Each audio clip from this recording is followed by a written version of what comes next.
प्रेम, आशीर्वाद और दुलार की ये तस्वीरें राजधानी भोपाल से सामने आई। मौका था तीर्थ दर्शन योजना की दोबारा शुरुआत का।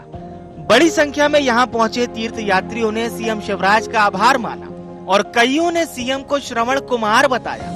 शिवराज मध्य प्रदेश में मामा के नाम से भी जाने जाते हैं। 19 अप्रैल को भोपाल के कमलापति स्टेशन से काशी के लिए ट्रेन रवाना हुई। सीएम शिवराज ने हरी झंडी दिखाकर इसे रवाना किया।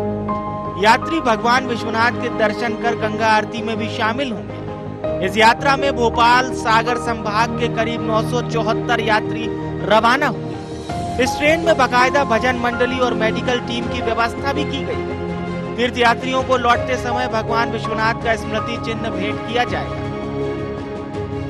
तीर्थ दर्शन योजना कार्यक्रम में सीएम शिवराज का सुरीला अंदाज भी देखने को मिला।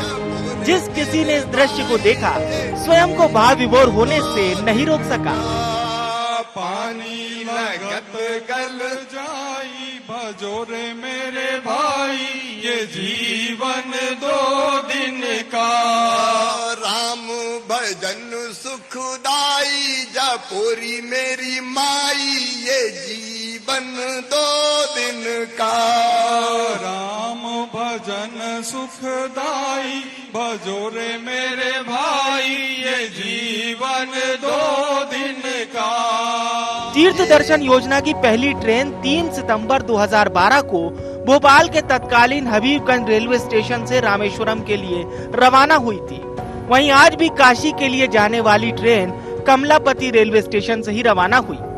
तीर्थ यात्रियों को रवाना करने से पहले मुख्यमंत्री ने शॉल, श्रीफल और तुलसी की माला से उन्हें सम्मानित किया। ट्रेन के अंदर बने मंदिर में सीएम शिवराज ने पूजा अर्चना भी की। मुख्यमंत्री शिवराज सिंह चौहान ने कहा कि आज बहुत सुख प्राप्त करने जा रहे हैं। साल 2011 में प्रदेश के बुजुर्गों ने तीर्थ दर्शन की चाह रखी थी, जिसके बाद बुजुर्गों की सलाह पर इस योजना को शुरू किया था। आज जीवन का अद्भुत सुख प्राप्त करने जा रहे हैं भगवान के दर्शन का। आपके साथ मंत्री भी जा रही है और कर्मचारी भी। आपकी यात्रा ठीक से हो सके इसलिए आपकी सेवा में उपस्थित रहेंगे। सरकार आपकी सेवा में उपस्थित है। मुझे याद आ रहा है वो दिन जब हमने बुजुर्गों की पंचायत बुलाई थी सीएम हाउस में, और तब हम पूछ रहे थे कि बताओ क्या क्या काम करना चाहिए बुजुर्गों के लिए। तो कोई कह रहा था वृद्धाश्रम खोल दो, कोई कह रहा था वहां लाइब्रेरी की व्यवस्था भी कर दो। लेकिन एक बुजुर्ग खड़े हो गए, वो कहने लगे बेटा शिवराज, अरे ये लाइब्रेरी रोटी मोटी तो छोड़, तू तो मरने के पहले एक बार तीर्थ करवा दे रे बेटा, तीर्थ करवा दे। लेकिन हम क्या करें, 18 में सरकार नहीं बनी तो बीच में यात्रा बंद हो गई। फिर कोरोना आ गया तो कोरोना में बुजुर्गों को भेज नहीं सकते थे। लेकिन आज वो शुभ दिन फिर से आया है। आज से फिर तीर्थ दर्शन यात्रा शुरू हो रही है। वहीं इस योजना की तारीफ दमोह से कांग्रेस विधायक अजय टंडन भी करते नजर आए। इन सभी को शुभकामनाएं। तीर्थ यात्रा बस है, तीर्थ पे लोग गए हैं, ये उनका सौभाग्य है कि उनको यात्रा करने को मिल रही है। मैं तो एक बात जानता हूं कि यह योजना अच्छी योजना है और ये योजना चलती रहना चाहिए। मुख्यमंत्री जी को धन्यवाद देंगे कि उन्होंने अच्छी योजना चालू की, लोगों को तीर्थ करा रहे। बीते दिनों राजधानी भोपाल में एक पोस्टर भी खासा चर्चा का विषय बना हुआ था, जिसे बीजेपी विधायक रामेश्वर शर्मा ने लगवाया था। पोस्टर में उन्होंने कांग्रेस पर तंज कसते हुए लिखा था कि तीर्थ दर्शन यात्रा जिन्होंने बंद कराई थी वो भी जा सकते हैं। यह कमलनाथ जी की सरकार आई थी तो केवल सोनिया दर्शन की यात्राएं थी, तीर्थ दर्शन की यात्राएं कमलनाथ जी की सरकार में नहीं थी। और कांग्रेसियों से भी आग्रह है कि अगर वो तीर्थ दर्शन करने से चूक गए हो तो ये तीर्थ दर्शन यात्रा उनके लिए भी है, वो भी जाएं और तीर्थ दर्शन जरूर करके आए। सोनिया जी भी जाना चाहती तो वो भी जाए। पोस्टर पर आरोप प्रत्यारोप की सियासत भी बहुत तेज हुई।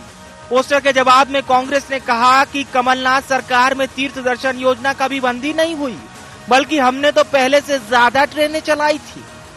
कमलनाथ सरकार में योजना कभी बंद नहीं, उल्टा शिवराज सरकार के 5 वर्षों की बजाय 15 माह के कार्यकाल में ज्यादा ट्रेनें चली, ज्यादा लोगों को हमने तीर्थ दर्शन योजना के तहत धार्मिक स्थलों पर भेजा। हमारे पास तो उसके प्रमाण भी हमने जारी किए हैं। फिर किस हिसाब से झूठ बोल रहे हैं? मध्य प्रदेश के मुख्यमंत्री शिवराज सिंह चौहान की सूबे के बच्चों में मामा की छवि है। और अब प्रदेश के बुजुर्ग उन्हें श्रवण कुमार बता रहे हैं। लेकिन सियासत के इस दौर में श्रवण कुमार की तीर्थ यात्रा को भी राजनीतिक चश्मे से देखा जा रहा है। अब देखना होगा कि इस तीर्थ यात्राओं के जरिए कौन सियासी गंगा नहाता है। Bureau report, IND 24।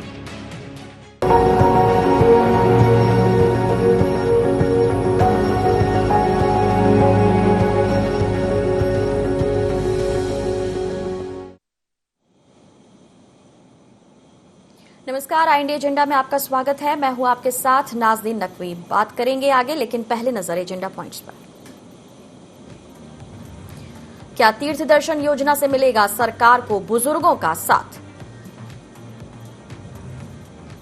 क्या तीर्थ दर्शन योजना के प्रभाव से कई राज्यों ने अपनाया शिवराज मॉडल? श्रवण कुमार की छवि से शिवराज को कितना होगा सियासी फायदा?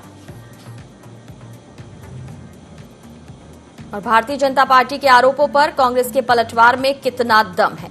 अगर देखा जाए तो आरोप प्रत्यारोप का सिलसिला लगातार दिखाई देता है, सुनाई देता है, लेकिन जब जब सरकार की तरफ से कोई नई योजना या किसी नई शुरुआत की बात की जाती है तो उस पर कांग्रेस आपत्ति भी लेती है, सवाल भी खड़े करती है। और अब जब सरकार में रहते हुए शिवराज सिंह चौहान की मामा वाली छवि के साथ ही श्रवण कुमार की छवि भी चमकने लगी है, तो आने वाले चुनाव से पहले कांग्रेस इस मामले को बहुत ही बारीकी से देख रही है। क्योंकि देखा जाए तो कमलनाथ सरकार के रहते इस योजना को बंद कर दिया गया था, लेकिन इस रिलॉन्चिंग के साथ क्या आने वाले चुनाव से पहले भारतीय जनता पार्टी ने खुद को भी रिलॉन्च कर दिया है, रिचार्ज कर दिया है? इसे समझने की कोशिश करते हैं। सबसे पहले मेहमानों से जुड़ते हैं। हमारे साथ रवि सक्सेना जी जुड़ रहे हैं, आप कांग्रेस के प्रवक्ता हैं, बहुत स्वागत है। हमारे साथ सुरेश शर्मा जी हैं, वरिष्ठ पत्रकार हैं, आप, बहुत स्वागत है आपका। हमारे साथ शंकर लाल तिवारी जुड़ रहे हैं, आप भारतीय जनता पार्टी का पक्ष रखेंगे। तो शुरुआत करना चाहेंगे रवि जी आपसे। आपने पूरी रिपोर्ट देखी है, सवाल भी आप खड़े कर रहे हैं और आपको ऐसा लगता है, कांग्रेस पार्टी को ऐसा लगता है कि ये सिर्फ सियासत में फायदा उठाने के लिए एक दांव चला गया है?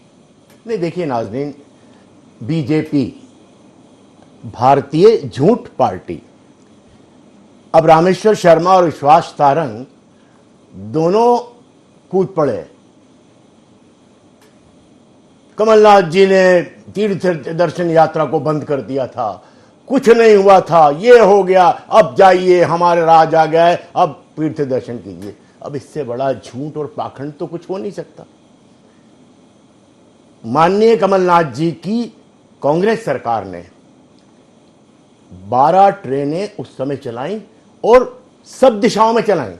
काशी में चलाई, काशी गए, अमृतसर गए लोग, बनारस गए हैं, अजमेर शरीफ गए, आनंदपुर साहब गए, स्वर्ण मंदिर गए, रामेश्वरम गए, तिरुपति बालाजी गए और वैष्णो देवी तक गए।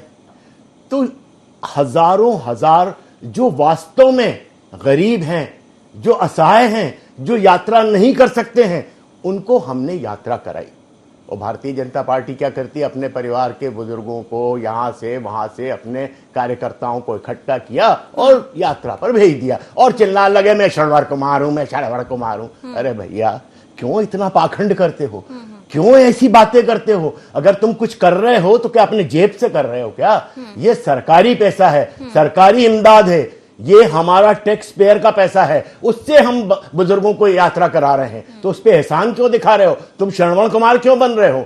अरे भैया, श्रवण कुमार तो इस देश की, इस प्रदेश की जनता है जो अपना पैसा देती है और सरकारी खजाना भरती है और उससे ये योजनाएं चलती हैं। तो यानी आप ये कह रहे हैं कि भारतीय जनता पार्टी इस योजना का सिर्फ सियासी लाभ ले रही है। आपने अपने समय में भी किया था, लेकिन आपने इसे इवेंट नहीं बनाया। आपने देखा कभी कि कमलनाथ जी ने जाके ऐसा पाखंड किया हो? स्टेशन पे चले गए, भजन कीर्तन करने लगे, लोगों पे एहसान दिखाने लगे और झूठे सच्चे किस्से सुनाने लगे। और बात अभी चिंतन शिविर हुआ ना पचमढ़ी में, अब सुनाइए पूरी बात करने दीजिए, मैं 2 मिनट की बात है मेरी, उसके बाद में समाप्त करूंगा।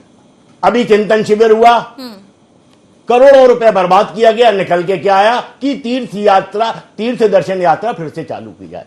वाह, क्या बात है! क्या आपका चिंतन है, क्या आपका मनन है? वही पुरानी योजना फिर चालू। अरे भाई, इसको तो वैसे भी कर सकते थे, इसमें इतना शोर शराबा, इतना पाखंड करने की क्या जरूरत थी? मेरा यह कहना है कि आप अगर कोई भी योजना अगर बुजुर्गों के लिए लाते हैं, असहाय लोगों के लिए लाते हैं, गरीबों के लिए लाते हैं, तो आप उन पे एहसान नहीं करते हैं।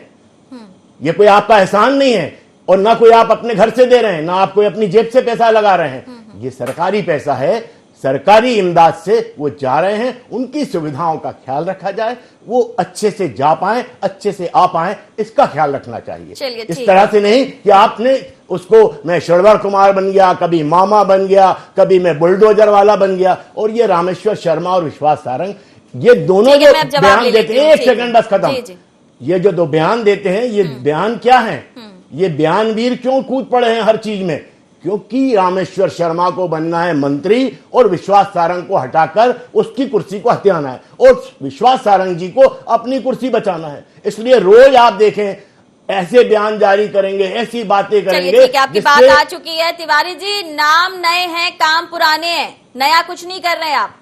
और उसके लिए पचमढ़ी तक जाना, इवेंट करना, लंबी लंबी मीटिंग्स करना, पैसे की बर्बादी है, ऐसा कह रही है कांग्रेस। नहीं, कांग्रेस को कहना चाहिए, क्योंकि कांग्रेस के पास करने के लिए और कहने के लिए भी कुछ बचा नहीं। एक गाने की लाइन है, पुराने गाने की, दिल जलता है तो जलने दे। अभी नाना पॉलिसीकर की आवाज निकाल रहे थे, बड़ी आवाज में बोले, कैसे सुनिएगा नाजरीन जी कभी आज की कमेंट ना करें शंकर लाल जी, अपनी बात को रखें, फिर नहीं तो मैं चालू हो गया तो फिर आपको फिर कोई एक शब्द भी नहीं बोल पाओगे। आप मुझ पर व्यक्तिगत कमेंट मत कीजिए, ना मुझे नाना पालिस्कर बताइए। आप तो खुद केस्टो मुखर्जी लगते हो, फिर मैं आपको कहूंगा, आपको बुरा लगेगा। आप पर्सनल कमेंट मत कीजिए मुझ पर, आप अपनी बात रखिए जैसे मैंने अपनी बात रखी है। आप अपनी बात रखिए कि आप तीर्थ दर्शन यात्रा जो करा रहे हैं, जो श्रवण कुमार बन रहे हैं मुख्यमंत्री जी, उसके पीछे आपकी क्या सोच है? बस मैंने बता दिया आपको, आपकी क्या सोच है उसके बारे में बताइए। इस प्रदेश की जनता को आप क्या संदेश देना चाहते हैं उसके बारे में बताइए। पहला दौर है, आराम से एक बार सुरेश सर तक पहुंच जाऊं, बात कर लेती हूँ। तिवारी जी चलिए, मैं ये कह रहा था कि अभी मैं सुन रहा था भाई साहब को अपने, और उन्होंने मुझे समझाइश भी दी। मैं उनके ज्ञान को धन्यवाद कहता हूं कि उन्होंने मुझे समझाइश दी।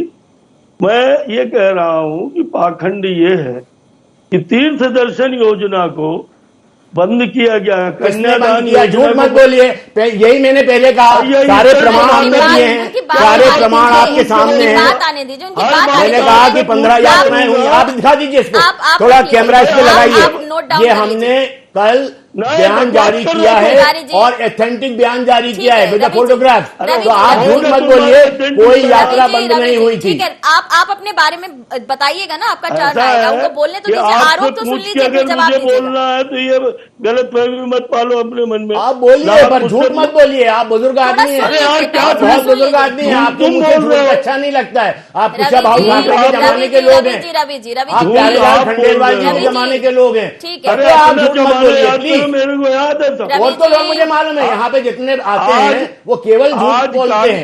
आप तो मत बोलिए, आप तो बुजुर्ग विधायक रह चुके हैं, बुजुर्ग व्यक्ति हैं, आपका बड़ा मान सम्मान है। थोड़ा धैर्य रखिए, थोड़ा धैर्य करेगा कि डिबेट होने देगा? थोड़ा धैर्य रखिए, थोड़ा धैर्य रखिए। जानबूझ करके डिबेट नहीं होने दे रहे हो, आपने तुम्हारे सवाल उठाया, उसका जवाब ही नहीं मिलेगा, क्या फायदा आपके पूछने का? तो आप थोड़ा रुकिए, तो हम पूछेंगे ना, उनसे भी पूछेंगे। तिवारी जी अपनी बात रखिए। दर्शन योजना शुरू होते ही आज जो दृश्य आम आदमी ने कमलापति रानी स्टेशन में जो दृश्य बना है, उसको देख करके कांग्रेस के मित्रों के दिल में फफोले पड़ गए। और इसलिए आप कुछ भी आए माए बोलो, मुझे कोई तकलीफ नहीं है, मैं समझ रहा हूँ आपकी तकलीफ। दिल में फफोले कभी नहीं पड़ते, जरा थोड़ा मुहावरे और कहावतें भी जरा सीख लीजिए। दिल में कभी फफोले नहीं पड़ते। तेरी अभी उतनी उम्र नहीं जितने दिन में विधायक रहा, तो उससे क्या हो गया? वैसे ही गुजार दी आपने जिंदगी अपनी। तुम्हें बकवास करना है क्या? एक मुहावरा तो अच्छे से बोल दीजिए। चलिए दोनों रुक जाइए, निवेदन है तिवारी जी आपसे भी, मैं आती हूँ हम रुकेंगे नहीं, ये कोई बात नहीं होगी, वो बोलने नहीं थे और आप कहिए दोनों रुक जाइए। अब आप दोनों एक दूसरे के साथ पर्सनल हो रहे हैं सर, ऐसे कैसे चर्चा को आगे बढ़ाएंगे? एक छोटा सा ब्रेक कर देते हैं, एक छोटा सा ब्रेक कर देते हैं। मैं पर्सनल नहीं हो रहा हूँ, मैं तो कह रहा था कि रानी कमलापति स्टेशन में आज जो दृश्य हमारे वृद्धजनों का, माताओं का, हमारे सयानों का जो वहां देखने को मिला है, उसको आपने अपने चैनल में दिखाया, सभी चैनलों ने ठीक बात है। लोग के आंख से आंसू बह रहे थे, लोग एक दूसरे से लपट लपट के मिल रहे थे। और शिवराज जी अपने से श्रवण कुमार नहीं बनना चाहते, ना अपने से कांग्रेस में शुरुआत में रवि जी ने कहा कि हमने यात्रा बंद नहीं की थी। उन्होंने कुछ डेटा भी साझा किया और उनका ये कहना है कि यात्रा बंद नहीं हुई थी, बल्कि कोरोना आने की वजह से और सरकार जाने की वजह से वो अपना काम ठीक से नहीं कर सकी। लेकिन आपने इसे रिलॉन्चिंग का नाम दिया है। चुनाव आने वाले वक्त में सामने खड़े हैं और अलग अलग अगर देखा जाए जो प्रयोग आप कर रहे हैं सरकार में रहते हुए, तो क्या आपको लगता है कि इससे सियासी लाभ मिल सकता है और कांग्रेस को आप अभी से कमजोर कर सकते हैं? कांग्रेस कमजोर है। कांग्रेस को कमजोर करने के लिए हम ये नहीं कर रहे हैं। तीर्थ दर्शन योजना मध्य प्रदेश सरकार की एक अभिनव योजना थी जिसको बंद किया गया। कन्यादान योजना में पाखंड बोल रहे थे। अरे किसने बंद किया? शंकर लाल जी, इसका प्रमाण दीजिए। जैसे मैंने आपको प्रमाण दिया कि वो चल रहे थे, यात्रा जारी थी और कमलनाथ जी ने आपसे ज्यादा लोगों को भेजा। मैं आपको कह रहा हूँ, आप प्रमाण दीजिए कि बंद था। मुंह से बोलने से कुछ प्रमाण नहीं होता है। मैं आपको समझा रहा हूँ, आप बुजुर्ग आदमी हैं। कर लेती हूँ, थोड़ा और समझ लेते हैं। बंद किया गया, सियासी लाभ मिलेगा या नहीं मिलेगा? प्रमाण है आपके पास? बंद होने का कोई प्रमाण है? आप भी सुरेश जी, सीधा कमेंट आपका चाहूंगी। सब कुछ आपने सुना।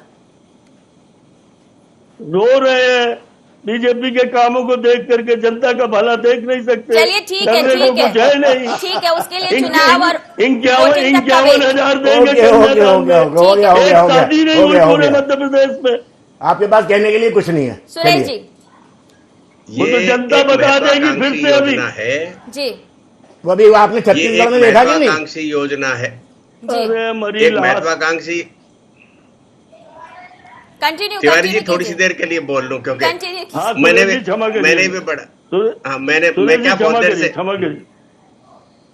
ये एक महत्वाकांक्षी योजना है और इसमें इस देश के प्रदेश के बुजुर्गों को जी तीर्थ दर्शन की सुविधा मिलती है, लाभ मिलता है। तो मुझे लगता है सभी लोगों को इसका स्वागत करना चाहिए। और ये योजना ऐसी है जिसको अन्य राज्य सरकारों ने भी स्वीकार किया और उन राज्य सरकारों ने भी स्वीकार किया जो भारतीय जनता पार्टी को पसंद नहीं करती। तो इसलिए ये एक ऐसी महत्वाकांक्षी योजना है जिस योजना के अंतर्गत जो है भारतीय संस्कृति के अनुरूप अपने जीवन के अंतिम दौर में लोगों को उन स्थानों के दर्शन करने का सौभाग्य मिलता है। अच्छा, यहाँ केवल एक समुदाय विशेष के नहीं है, सारे धर्मों के लोगों को अपने अपनी संख्या के हिसाब से आनुपातिक दृष्टिकोण से गाड़ियां चलाई गई थी, पहले भी चली थी, अब से फिर शुरू हुई है। ये हम निश्चित रूप से स्वागत करने वाली बात। लेकिन सुरेश जी, रवि जी कह रहे हैं कि हमने कमलनाथ सरकार में रहते हुए या कमलनाथ सरकार के रहते हुए ये कभी बंद ही नहीं हुई। ये बीजेपी जो कह रही है कि योजना बंद हुई, ये बात गलत है। तो क्या आपको लगता है कि इस तरीके से पेश किया जा रहा है ताकि कांग्रेस को इसका फायदा ना मिल सके, या कांग्रेस ने जो अच्छे काम किए या वो खुद नहीं गिना पा रहे और बीजेपी उन्हें हाईलाइट भी नहीं होने दे रही? कांग्रेस की तरफ से कल एक बयान आया है जिस बयान में यह बताया गया है कि हमने इस प्रकार की योजना को जारी रखा है। लेकिन ये बात सही है कि ये बयान जारी करने में कांग्रेस ने बहुत समय लगा दिया, क्योंकि जनता के मानस पटल पर यह बात आ गई कि कांग्रेस के जमाने में बंद हुई थी। बीजेपी वालों ने मानस पटल पर यह बात ला दी। अब मुझे लगता है कि कांग्रेस ने यदि जारी रखी है तो फिर उनको इतना समय क्यों लग गया बताने में? यदि पहले बता देते तो उससे ये भावना लोगों के दिमाग में नहीं बैठती।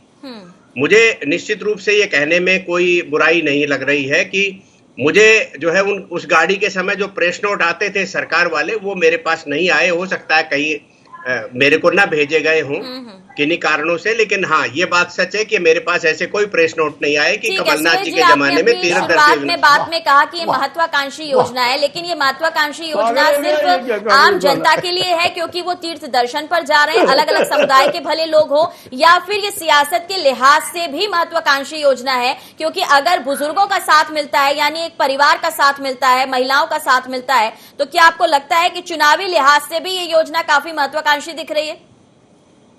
राजनीतिक पार्टियां जब भी कोई योजना लागू करती है, निश्चित रूप से उसके पीछे उनकी भावना सियासी लाभ ले जाने की होती ही है। कोई कितना भी कहता रहे कि इससे सियासी लाभ नहीं मिलेगा या नहीं लेना चाहते हैं, इसके बावजूद भी इसमें अंतर्निहित ये सब बातें होती हैं। राजनीतिक पार्टियां कोई हवन यज्ञ करने के लिए राजनीतिक पार्टियां नहीं है, वो राजनीति करने के लिए है और सत्ता में आने के लिए है। इसलिए जो योजना बनती है उसमें सत्ता का रास्ता जो है सरल हो, जनता के अंदर उनके बारे में अच्छी छवि बने, इसकी मानसिकता रहती है। निश्चित रूप से पहले भी इसका लाभ मिला है, आने वाले समय में भी लाभ मिलेगा, इसको कोई नकार नहीं सकता। और मुझे लगता है कि कोई ये कहे कि हाँ भाई इसमें राजनीतिक लाभ लेने की मंशा नहीं है, ठीक है, तो वो भी एक राजनीति है। बिल्कुल बिल्कुल। और मुझे बड़ा अच्छा लगता है कि रवि जी कम से कम आलोचना के नाम पर ही हंस लेते हैं। आप हंसते हुए बहुत अच्छे लगते हो, लेकिन हंसते हुए आप अच्छे लगो वही अच्छा है बस। चलिए, लेकिन अगर और भी ज्यादा अगर अच्छा लगना चाहती है कांग्रेस, जनता के दिलों पर जाना चाहती है, क्योंकि आप ये कह तो रहे हैं कि आपने कोशिश की, आपने प्रयास किया, देर आए दुरुस्त आए ऐसा कहा जाता है, लेकिन कांग्रेस कब दुरुस्त आएगी? देखिए, कांग्रेस सदैव से दुरुस्त है, दुरुस्त होने की जरूरत है भारतीय जनता पार्टी को, जो सांप्रदायिकता की और धर्म की राजनीति करती है। हमारे लिए तो सर्वधर्म संभाव का जो हमारा नारा है, जो संविधान ने हमको एक संदेश दिया है, जो लिखित में हमारे पास है, हम उसका अक्षरश पालन करते हैं। हमारे लिए सब बराबर लोग हैं, सब धर्मों के लोग बराबर हैं। अगर हम माननीय कमलनाथ जी ने अमृतसर स्वर्ण मंदिर की यात्रा करवाई, अगर उन्होंने बाबा विश्वनाथ जी के दर्शन करवाए, उन्होंने वैष्णो देवी अगर भिजवाया, तो समान रूप से सबको, और अजमेर शरीफ भी भेजा, तो सबको समान रूप से अवसर दिया गया। सबके बुजुर्गों को अवसर दिया कि वो अपने धार्मिक स्थलों पर जाएं, वहां पे पूजा अर्चना करें, इबादत करें और इस देश की और समाज की बहबूदी के लिए काम करें। मैं आपसे एक बात कहना चाहता हूं, दो हमारी बड़ी अच्छी योजनाएं थी। एक थी हमारी बड़ी योजना जिसमें हमने कहा था कि जय जवान किसान ऋण माफी योजना, जिसमें हमने देखिए जय जवान सुन लिया, धैर्य रखिए, अरे धैर्य तो रखिए बुजुर्गवान, आपको भी तीर्थ यात्रा में भेज देंगे, थोड़ा सा धैर्य रखिए। अरे धैर्य तो रख लीजिए। एक विवाह नहीं हुआ, एक कन्यादान नहीं हुआ, बेईमानीपूर्ण बयानबाजी करते हो, झूठ बोलते हो। इसी तरह आपने बोल दिया कोई प्रमाण तो आपके पास रहता नहीं है, केवल मुंह चलाने से काम नहीं होता है, प्रमाण रखना पड़ता है। आपकी सरकार ने स्वयं कहा विधानसभा के अंदर कि 27 लाख किसानों का कर्जा माफ हुआ है। थोड़ा पढ़ लिख लिया कीजिए, फिर चैनलों पे आके चिल्लाया कीजिए, बगैर पढ़े लिखे चैनलों पे मत आया कीजिए। शंकर लाल जी, आप बुजुर्ग आदमी हैं, मैं आपका बड़ा सम्मान करता हूँ, पर आप जिस तरह की भाषा का उपयोग करते हैं और बगैर प्रमाणों की बात करते हैं, निश्चित रूप से ये आपकी छवि को ध्वस्त करती है। हमेशा ध्यान रखिए, प्रमाणों के साथ बात कीजिए, प्रमाणों के साथ बात कीजिए। विधानसभा के अंदर आपकी सरकार ने कहा, सुन तो लीजिए, ट्रेन नहीं चली। अरे आपकी सरकार ने कहा कि 27 लाख किसानों का कर्जा माफ हुआ, कहा कि नहीं कहा? कहा कि नहीं कहा? कहा कि नहीं कहा? कहा कि नहीं कहा? कहा कि नहीं कहा? इस बात का पहले जवाब दीजिए। पहले ये बताइए, कर्ज माफी 27 लाख किसानों की आपकी सरकार ने मानी कि नहीं मानी? विधानसभा के पटल में मानी कि नहीं मानी? मानी है ना? बस चुप करिए। वो योजना आपने बंद कर दी, आपने किसानों के साथ छल किया, उनके साथ धोखा किया, पहली बात। दूसरी बात, हमने इंदिरा गृह ज्योति योजना चालू की थी, जिसमें 100 यूनिट पे 100 रुपए में देते थे। आज वो योजना भी इस सरकार ने बंद कर दी। चलिए, मैं तिवारी जी आपका जवाब लेने के लिए आपके पास आऊंगी। थोड़ी सी गुजारिश है मेरी, निवेदन है मेरा कि थोड़ा सा आप रुक जाइए, मैं इनसे जवाब ले लूं, उसके बाद मैं आपके पास आती हूँ। जो इन्होंने गलत कहा, आपको लगता है आप उस पर सवाल पूछिएगा। वक्त घटता जा रहा है सर, वक्त घटता जा रहा है, आप जवाब नहीं ले पाएंगे। नहीं, मैं आपको मौका दूंगी, मैं आपको मौका दूंगी सर, मैं पूछ के लूं। अब सुरेश जी, आप कहते हैं मैं मुस्कुराऊं, कैसे मुस्कुराऊं? अरे तुम इतना झूठ, इतना प्रपंच, इतना पाखंड, विधानसभा में कह रहे हैं 27 लाख किसानों का कर्जा माफ हुआ, और यहाँ आके कहते हैं आप तो झूठ। एक सीधा सवाल है आपसे मेरा, ठीक है, आप तिवारी जी को छोड़ दीजिए, सीधा सवाल का जवाब दीजिए। कांग्रेस ने अच्छे काम किए, कांग्रेस ने अच्छे काम किए, आप बहुत सारी फेहरिस्त आप यहाँ पर लेकर बैठे हैं, लेकिन जनता के सामने क्या इन कामों को कांग्रेस गिनाने में कामयाब होगी? आने वाले वक्त में क्या इन अच्छे कामों का अच्छा फल मिलेगा?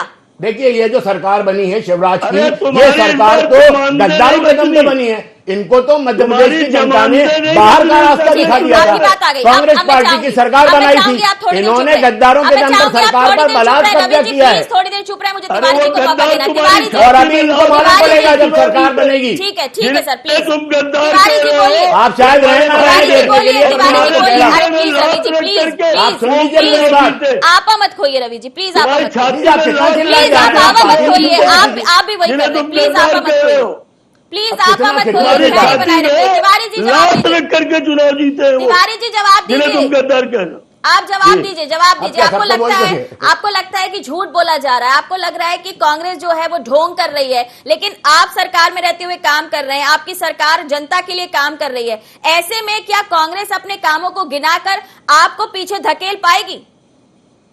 मैं आपके माध्यम से, आपके चैनल के माध्यम से अपने प्रदेश की जनता को प्रणाम करके सबसे पहले तो ये कहना चाहता हूँ, इधर कई महीनों से देखने में आ रहा है कि कांग्रेस के मित्र डिबेट में जब बैठते हैं तो जानबूझ करके ये इधर उधर की बात करते हैं, विषय पर चर्चा नहीं करते और विषय आने नहीं देना चाहते। और इसकी वजह कुल इतनी है कि कांग्रेसी हताश है, निराश है। अभी ये कह रहे थे कि 28 गद्दारों के दम पर चुनाव हुआ था। अब तुम्हारे भाई थे, वो गद्दार थे कि बेईमान थे ये अलग विषय है, पर तुम्हारे सीने में लात रख करके अब तो आपके हो गए ना वो, अब तो आपके हो गए, आपके माई बाप हो गए, आपके कार्यकर्ताओं के माई बाप हो गए, आपके विधायकों के माई बाप हो गए। अब वो तो कांग्रेस थोड़ी ना हो गए, आपके माई बाप बन गए। आपका जो कार्यकर्ता दरी उठा रहा था ना, वो आदमी तो गया कहीं कहाँ। आपने तो कार्यकर्ताओं का जो अपमान किया है, जो कह रहे थे ना कि हम जो है कांग्रेस मुक्त भारत कर देंगे, अरे आपकी तो पूरी पार्टी कांग्रेस युक्त हो गई है। ना आपके पास विधायक है लड़ाने के लिए, ना आपके पास प्रत्याशी है, मंत्री बनाएंगे तो कांग्रेसी को बनाएंगे। आपका है क्या? अब बचा क्या है आपके पास? थोड़ी देर आप मुस्कुरा लीजिए, आप थोड़ी देर आप मुस्कुरा आपके लीजिए। पास बचा क्या है? आपका तो तिवारी पूरी जी, संस्कृति, मैं सुरेश जी से आपकी आखिरी पूरी कमेंट ले लेती पार्टी धूल दूसरित हो चुकी है। अब तो वो कांग्रेस ये की तो दम पर सुनिए, चल रही है, कांग्रेस चलिए, की वक्त दम पर इजाजत चल रही दे रहा है। है। सभी का बहुत शुक्रिया। चर्चा को यही विराम देना चाहेंगे, लेकिन देखना होगा कि शिव क्या श्रवण बन पाएंगे या फिर कांग्रेस भी अपना खाका लेकर, अपना डाटा लेकर जनता के द्वार पर जाएगी और जनता का आशीर्वाद ले पाएगी। लेकिन देखना दिलचस्प होगा कि आखिर जनता किसे श्रवण मानती है और किसे अपना आशीर्वाद देती है। फिलहाल इतना ही, दीजिए इजाजत, नमस्कार।